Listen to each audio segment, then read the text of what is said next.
Friends, I hope you liked our story. If you enjoyed it, please like the video, subscribe to the channel, and don't forget to press the notification bell so you can receive updates first. My name is Diwakar. A few months ago, I moved to this city for a job. This city felt both new and strange to me because the village I came from was very open and serene. I was 27 years old, but still unmarried. I used to live with my family in the village, but after completing my studies, I decided to work in the city as there's a different thrill to it. I rented a flat here, as my company couldn't provide one so soon since I had just started working a few months back. The flat I rented was in a colony. I would leave for the office in the morning and return home by 4 p.m. I had made a few friends here to talk to. One of my friends lived in the same colony as me, though we had separate flats. He was married and had come to the city with his wife and children for work, just like me. My parents often expressed their desire to get me married soon, but I wasn't ready yet. I wanted to establish myself first. In the colony where I lived, I saw a girl who was incredibly beautiful. She probably lived there too. The moment I saw her, I lost my heart to her. Her name was Srishti. Just one glance at her, and I had fallen in love. I didn't know anything about her at first, but I managed to gather all the information about her through a friend from the colony. Srishti lived in a flat with her mother, who was unwell. She worked as a teacher in a school. My job was going well, and I used to send half of my salary back home, which made my family very happy. I had only one younger sister. My parents had given me full freedom to marry anyone of my choice. They assured me they wouldn't have any problem with my decision. After about a month of knowing each other, Srishti and I became friends, and eventually a deep bond formed between us. We got to know each other well and fell in love. I didn't expect her to fall for me so quickly. We both decided to get married. I wanted to marry her soon because she was living a difficult life. Srishti had faced many challenges. A year before, she had experienced a devastating tragedy. She had been married, but her husband passed away just a year after their wedding. After his death, her in-laws mistreated her and threw her out of their house. She then started living with her ailing mother and took up a job to support her and pay for her treatment. She told me about how greedy her in-laws were and how they tormented her after her husband's death. This made her hesitant to remarry, fearing that her second in-laws might be similar. But my family was nothing like that. Besides, I was working in the city and intended to live with my wife here after marriage. Srishti was incredibly beautiful and seemed like she needed someone to support her, although she hesitated to seek help. Listening to her struggles, I wanted to be her support. She often cried while sharing her problems with me. One day, during our conversation, she told me about her pet dog. When we first met in a park, I offered to walk her home, but she assured me it wasn't necessary. Suddenly, she whistled, and a large golden dog came running toward her. It was clear he was her dog. I asked if the dog belonged to her, and she smiled, saying, "Yes, his name is Harry. How do you like him? Isn't he amazing?" I replied, "He's amazing, but looks a bit intimidating." She then explained, "Harry is very protective and might even attack strangers. But don't worry, he's very gentle with me." She also told me that Harry had originally belonged to her late husband, who brought him from America. He had loved Harry like his own child, which is why the dog was so attached to her and behaved almost like a human. Before marriage, I used to be very afraid of animals. But when I entered his life, I grew fond of this one too, just like my husband, because it was so lovable. You can say it's my husband's last memory, which is why I brought it here from my in-laws' place. Now it lives with us. It takes care of me like its owner used to, never allowing a stranger near me. If anyone tries to harm me, it attacks them. In a way, it's my bodyguard. I like being with it. My husband had bought this dog for 5 lakh rupees. It doesn't behave like a regular dog. If it were younger, it would have been even more expensive. When I tried to pet it, Srishti told me, "Not yet, you haven't bonded with it yet." But these days, it seems very distressed and sad. It has been upset ever since its owner passed away. That's why I take it out for walks to cheer it up. Srishti's words struck me as odd. Maybe she was overly emotional. She left after some time, but I couldn't stop thinking about her all day. Over time, we kept meeting at different places, and eventually, our love story began. She started falling for me, and we decided to get married, because I wanted to be her support and take care of her. Srishti's life story was quite strange. She had faced many struggles, and I couldn't bear to see her in more pain. I don't know why, but I fell deeply in love with her. Even her smallest pain felt like a big deal to me. I spoke to my parents about her and sent them her picture. They liked her very much and gave their permission for our marriage. My family was happy with my choice, but I didn't tell them that Srishti had been married before and that her husband had passed away. I was afraid they might not agree if they knew. Srishti had shared about her first husband, Viraj. She told me they had a love marriage, and he loved and cared for her deeply. I felt helpless in front of her emotions. I was already deeply in love with her. I tried my best to help her, hoping to win her trust and make her believe that she could start a new life with me. We soon decided to get married. Srishti's mother also agreed to the marriage and was happy for her daughter, knowing she was getting a caring and unmarried partner. Srishti and I grew closer over time. She said, "I never thought I could be happy again after my husband's death, but I feel so good with you." We decided to get married the following week. When I told my parents about our plans, they insisted that the wedding take place in our village so they could fulfill their dreams, as I was their only son. But when I told Srishti about this, she refused outright. She said, "Divakar, you don't know how big a businessman my husband was. He lived in the city, and I've never been to a village. I've spent my entire life in the city, and I can't live in a village." I tried to convince her, saying, "I want to get married there for my parents' happiness, and will return here a week after the wedding." But Srishti was firm in her decision and insisted that the wedding happen in the city. When I informed my parents about this, they were upset and refused to agree. Ultimately, I went with Srishti's wish and had a court marriage in the city. My parents were very hurt, and my younger sister, who was looking forward to my wedding, was left in tears. I felt guilty for disappointing my family. For several days, I didn't even receive a call from them. That's how Srishti came into my life. She moved her belongings into my flat, and her mother went to live with her elder son. After our wedding, our life started going well. Srishti said, "I never thought I'd find another life partner after my husband's death. I'm lucky." It felt like we were living a life straight out of a movie. We couldn't stay apart from each other.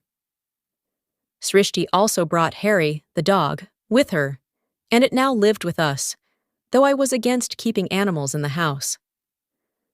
I found the dog dangerous and set up a space for it outside. The dog became somewhat comfortable with me, but was still closer to Srishti. She told me that it had been deeply affected since its owner passed away. I said, "Yes, animals do have feelings, and some, like dogs and cats, form strong attachments to humans." A month into our marriage, one day, Srishti suddenly fell ill. I was at the office when I got a call from a neighbor saying the dog had been barking loudly as if something was wrong. I rushed home and was shocked when I entered the house. My wife was lying unconscious on the ground, which is why Harry was making so much noise. I immediately took Srishti in my car to the doctor, and the doctor gave me very good news. He said that my wife was pregnant. I was overjoyed to hear this, and the first thing I did was call my parents to tell them about it. Hearing this news, their anger subsided a little. Otherwise, they used to think that after marrying a city girl, I had become a city man myself. It had been just a month since our wedding, and we had already received this wonderful news. We were both very happy. When I brought Srishti home from the hospital, Harry started barking at her incessantly. Srishti looked at him and said, "I'm back. Everything is fine." I told her, "You had fainted, and that's why he was making so much noise." The neighbors called me and told me about it, so I rushed home. Otherwise, I was about to go to an important meeting, and if I had gone, I wouldn't have returned until the evening. I said, "Your dog is really amazing. He truly cares for you. Today, he saved your life." But even then, Harry continued barking loudly. I asked Srishti, "Why is he still barking?" She replied, "I don't understand. Maybe he's hungry." She went to feed him, but even after that, he kept barking. Srishti got annoyed and said, "I'm not feeling well, Harry." "What do you want?" She walked away. Sometimes I also got frustrated because he made so much noise. One day, I sat my wife down beside me and said, "Srishti, I need to talk to you about something important." She looked at me attentively. These days, she was very happy. "Yes, tell me, what is it?" she asked.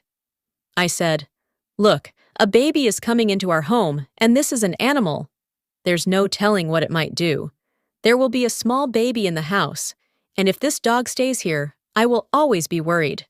Whenever I'm out of the house, I'll constantly have tension. What if you're busy with household work and he does something to our baby?" Srishti looked at me and said, No, Harry would never do such a thing. You don't understand. He is a pet dog, and he would never act that way.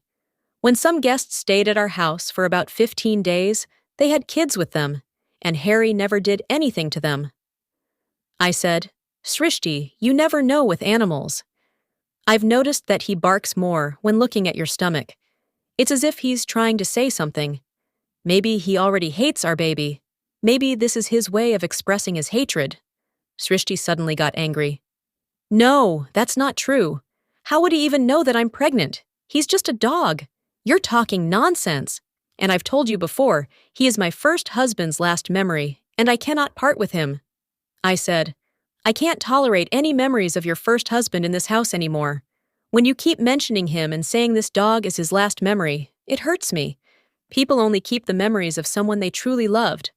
She replied, "Divakar, I have never lied to you. Yes, I loved my first husband. It was a love marriage, and I loved him deeply. I always will. But he is no longer in this world. What do you want? Should I start hating him now? If I can hate him, I can hate you too." Hearing this, I became furious. "I love you more than even your first husband ever could. I have never once mentioned another woman in front of you. I have never even liked another woman. But the moment I saw you, I fell for you. And you also fell in love with me, didn't you? I thought you only remembered your first husband in kind words, nothing more." She said, "Why are you fighting with me?" I told her, "I don't want to fight. I just want you to get rid of this dog." She replied, "That is not possible. I cannot throw him out. And where would I leave him? No matter where we abandon him, he will find his way back to me. Besides, he's not just any dog. He's worth 500,000 rupees. If we leave him outside, someone will steal him. Dogs like him are not found everywhere. They are only found abroad. If someone steals him, we will never get him back." I said, "Then let's sell him." Srishti was deeply hurt by this. "No, I will never sell him. He's already so sad because his owner passed away. I'm a good person, not a heartless one. I care about his feelings, even if he is just an animal. And I expect you to care too." I felt ashamed in front of my wife, because I had always told her I was a kind and compassionate man. But I wasn't. What could I do? I remained silent. Days passed, and that dog continued to bark at Srishti's stomach, making a lot of noise. Now even Srishti started noticing it, and she began keeping her distance from him. She would ask me to feed him instead. Whenever I looked at the dog, I felt scared. It seemed as if he was about to pounce on me and attack me. One night, my wife was sleeping beside me, and she was talking in her sleep. I thought she was just dreaming, but then I realized she wasn't saying my name. She was taking the name of her first husband. In her deep sleep, she kept saying, "I want to come to you. I can't live without you. Why did you leave me so soon?" I sat up in bed and started paying attention to her words. Listening to her made me furious. No husband can tolerate his wife taking another man's name in her sleep. This woman still loved her first husband. She was still devoted to him. She had never forgotten him. One day, I asked her directly, "Why did you marry me?" She said, "Because you are a good person." I asked, "Is that all?" "You married me just because I'm a good person? Didn't you love me?" She replied, "I do love you. Why wouldn't I? You gave me support when I needed it the most. Your love helped me move forward when I was drowning in grief. If you hadn't come into my life, I would have died mourning my first husband." Hearing this made me even angrier. So I was just a support for her? She didn't actually love me? One day, I lost my temper completely and told her, "Look, I lied to you. I had an affair with another woman. I loved her deeply, but she betrayed me. When she left me, I didn't even cry. I lied to you about it, but you should stop mentioning your first husband in front of me." Srishti went silent. Then she said, "Why did you lie to me? I thought I was the first and last woman in your life. I believed you had never loved anyone before me. But now I know you did love someone, and yet you still fight with me. That woman betrayed you, but I didn't. I was always serious about you. I truly loved you. Why do you talk to me like this? I told you that you can think whatever you want, but you should never mention your first husband's name again, because now you are married to me, and you are my wife. You have nothing to do with your first husband anymore. He is no longer in this world, so you should remove him from your heart as well. If you ever mention his name again, I will consider it infidelity, and then there will be no difference between you and my first girlfriend." She asked, "What do you mean?" "Infidelity with someone who is not even in this world." I replied, "Yes. No matter what you say, if you take his name again, I will take it as an attempt to hurt me." My wife had never mentioned his name, but she started becoming distant from me. Her mood remained off, and she stopped talking to me the way she used to. She didn't react to me the same way, nor did she share her feelings with me. A woman's silence is a sign of an impending storm. A happy woman is never silent. If a woman becomes silent, it means she is either unhappy or there is a deep reason behind her silence. My wife would sit lost in thought, and I assumed she was reminiscing about her first husband, the husband who was no longer in this world. Time passed like this, and one day my wife suddenly fell ill. I rushed her to the nearest hospital in an emergency. These were not the doctors who had been treating her, but in my haste, I took her there. The doctor said, "Her time has come. We need to perform an operation immediately." I asked, "Doctor, isn't the baby arriving early?" He replied, "No, not early. It has been a full 9 months, and even a few days beyond that." I was shocked to hear this, because if that was the case, then something was definitely wrong. The doctor explained, "It is not necessary that if the wedding happened in January, the woman conceives in February. Some women conceive very quickly. But this is not the time to discuss these things. You need to arrange the money immediately. We must proceed with the operation. Otherwise, the baby's life could be in danger." I quickly completed all the formalities. The operation was successful. My wife was fine, and she was moved from the operation room to a ward. But the baby was kept in a machine for 24 hours because his health was not stable. The doctor said that after 24 hours, the baby would be removed from the machine. My wife was very worried about the baby. I reassured her, saying, "Don't worry, our baby is fine. By God's grace, he will be even better by tomorrow. God has blessed you with a son. Have you thought of a name for him?" Before I could say anything, she said, "I have thought of," but stopped midway. It seemed to me as if she wanted to name the baby after her first husband, but she fell silent. When the nurse brought the baby, I was shocked to see him. The baby was very dark-skinned, whereas my wife was very fair, and I was also quite handsome. How could this baby be so dark? The doctor said, "Babies change colors frequently." You're worrying unnecessarily. As soon as we entered the house with the baby, Harry, the dog, ran towards us and started making a lot of noise. I asked Srishti, "What is he doing?" "Keep him away from the baby. He might hurt him." I started feeling uneasy, but Srishti laughed and said, "He is happy. I haven't seen him this happy in years. He used to jump like this when my husband would come home. And today, he is reacting the same way after seeing the baby." She laughed at this, while I stared at both of them, confused about what kind of conversation they were having. For some reason, I didn't feel any attachment to the baby. Sometimes, men don't feel very close to newborns. They develop love for them as they grow, start talking, become mischievous, and interact more. But I felt nothing, no connection, no fatherly feelings. This was supposed to be my first child, a symbol of my love with Shrishti. My wife was extremely happy, yet she hadn't named the baby. I kept urging her, let's name him. Let's call him Sonu. I really like this name because my father used to call me Sonu in my childhood. She fell silent at this. One day, the baby suddenly fell ill. Since my wife had undergone surgery, she couldn't go out frequently. I told her, "Don't worry, I will take him to the doctor. The clinic is nearby." She said, "Take care and take Harry with you." I asked, "Why should I take Harry with me? Should I look after him or take care of the baby?" Nevertheless, I took the baby to the doctor. The doctor assured me, "There's nothing to worry about. Small babies often fall sick." I asked the doctor to conduct a DNA test. He was surprised but agreed since he knew me well. He said, "All right, we will do a small test, but the results will take 2 days." I agreed and got the test done before bringing the baby home. The baby was better now. Since the baby's arrival, Shrishti had stopped looking at me, though she never really looked at me before either. She was always lost in her own world. Only in the early days of our marriage did she treat me warmly. When she hugged me, she would close her eyes.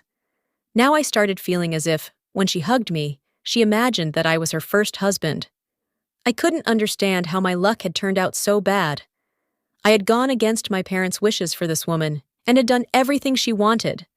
But she was always lost in thoughts of someone else.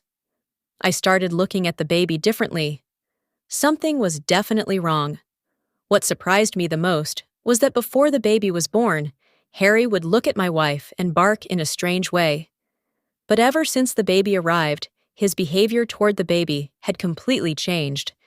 He would run around him, play with him, jump excitedly. Seeing my wife watching her son and Harry play together made me feel like I was nothing to her. She was always busy with her son. 2 days later, the doctor called me and informed me that my DNA report had arrived. He asked me to come and collect it. I was very worried. I even thought about not going to get the report. Should I not have doubted my wife? But then my masculinity took over, and I decided to go. When the doctor told me the results, I was shocked. I finally understood why Harry kept barking while looking at my wife's belly and why he was so happy about the arrival of this child. Because I was not the father of this child. It was my wife's first husband. When he passed away, my wife was already pregnant. When I met Srishti, it had only been a month since her husband's death. But she had lied to me, saying it had been a year. A little while later, I married her. Maybe my wife didn't even know about this. That's why Harry kept barking at Srishti repeatedly. Perhaps he sensed that my wife was expecting a child, and that child was his master's offspring. My wife even said that Harry was behaving as if his master had returned home. Because in reality, the child belonged to my wife's first husband. That's why, even after all this time, my wife hadn't named the baby yet. When I returned home that day, I quietly started packing my things. She asked me, "What's the matter?" "What are you doing? Are you going somewhere?" I replied. "Yes, I am leaving, forever." She was confused and asked, "What do you mean?" I showed her the DNA report and told her everything. Then I said, "I just need an answer to one question, and our entire future depends on it. Did you know about this? If you didn't, I will forgive you and accept this child as my own. I will stay with you forever. But if you knew and still lied to me, then I will have to make a different decision. Please don't lie today. Just tell me the truth. There have already been too many lies between us, some from me, some from you. But I never expected you to lie to me." My wife stood there silently, listening, with tears in her eyes. She finally said, "I had a suspicion that I might be pregnant.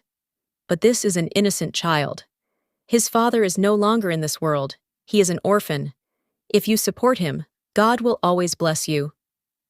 I replied, "God won't bless me for this. I only needed a wife who was truly mine, who thought only about me.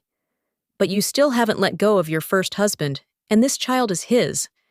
How can I stay with you? I asked her to forgive me because I couldn't continue this relationship any longer. My wife started crying. She fell at my feet, sobbing. I said, even a dog, a mere animal, understood that this child belonged to his late master. But I remained a fool. If I hadn't taken this test, you would have kept fooling me my whole life. Did you think I was a foolish man? This hurt me deeply. My wife cried and begged me, but I packed my things and left. It has now been 2 months since I returned to my village. I don't want to go back to that city because I know that if I do, memories of my wife will haunt me. She deceived me and made a fool out of me. I returned to my parents and apologized to them. Maybe this happened to me because I had once hurt them. I have no idea how my wife is living now. I left her to her fate. I divorced her, and she deeply regretted it. But after returning to my village, I never looked back. When I told my parents everything, they said, she was a cunning woman. If she could separate a son from his parents for her own benefit, she could deceive anyone. My mother's words made perfect sense to me. Now I am working in my village, and my job is going well. I have no need to return to the city. With my parents' blessings, my life is going smoothly. However, my parents want me to get married again. I haven't been able to forget Srishti, but for my parents' happiness, I have agreed to remarry. Friends, I hope you liked our story. If you enjoyed it, please like the video, subscribe to the channel, and don't forget to press the notification bell so you can receive updates first.